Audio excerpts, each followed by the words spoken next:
Hello and welcome to the Chemistry Made Simple podcast. I'm your host, Matthew Macario, and this is the podcast where you get chemistry confident and we take you from point A to grade A. Hello, welcome to this episode. A topic I get asked about very often is optical isomerism. So we'll talk about what are optical isomers, what causes optical isomerism, why do we call it optical isomerism. We'll talk about chirality, and we'll talk about the optical activity associated with optical isomers. So firstly, what is optical isomerism, or what are optical isomers? Optical isomerism is a type of stereoisomerism. That means that the isomers have the same structural formula as each other, but they have a different spatial arrangement of bonds compared one to the other. And in this case, we're usually talking about a carbon that has 4 single bonds to 4 different groups or atoms. There are 2 different ways that that spatial arrangement of bonds can occur. And you'll have probably come across the usual description of it's like comparing a left hand and a right hand. Hopefully they've got all the same characteristics, all the same fingers in the same order, and effectively they're mirror images, but if you try to superimpose them, you will find that you can't do that. They are different.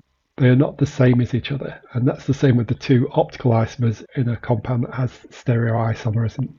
Now, before we go any further, let's say that that carbon that has the 4 different bonds, we often call that the asymmetric carbon, or we talk about that being a chiral center and that the compound has chirality. Those are just labels, if you like, words that we use to describe where the isomerism is taking place within that structure.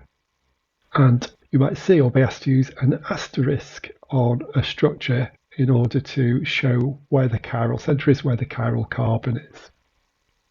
Okay, now we know what optical isomerism is and what chirality is and asymmetric carbons. Let's talk about the properties of the 2 isomers. The physical properties tend to be identical to each other. It's not possible to chemically separate out the 2 isomers, but they have a property called optical activity. And that means if we have a pure sample of one of the optical isomers and we pass plane-polarized light through it, that will turn the plane of that light. Let's go back one step. What do we mean by plane-polarized light? Well, light from any normal source, whether it be from the sun or whether it be from a light bulb or from a screen or any other light source, will emit light with random orientation of the light waves. The planes of the waves will be at any degree in relation to each other. Plane-polarized light is when we pass that light through a special filter, such as sunglasses or some other polarizing filter, and that will only allow light waves that are in a particular direction to pass through. So on the other side of the filter, all waves of light will be in one plane.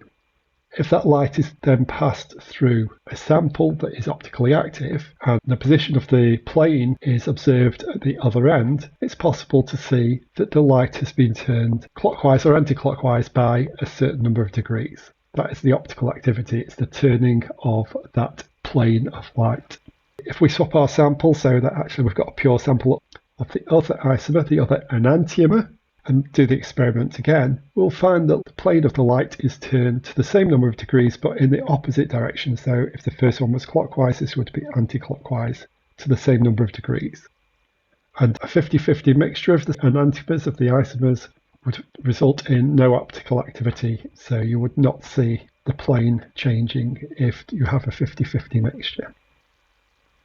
Okay, so we've talked about what is optical isomerism, we've talked about chirality and asymmetric carbons. We've said that the 2 isomers are called enantiomers. We've talked about the enantiomers having the same physical properties as each other and that we can distinguish between them by their optical activity.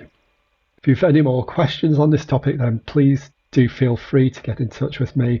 And the best place is on Instagram. It's Chemistry Made Simple. And if you have any other questions about chemistry, feel free to get in touch and we can talk about working with me there too. Thank you for listening to this episode.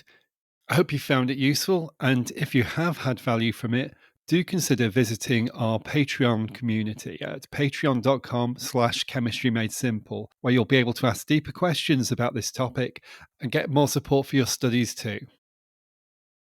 So I look forward to speaking to you again in the next episode, and until then, Do look after yourself, and goodbye.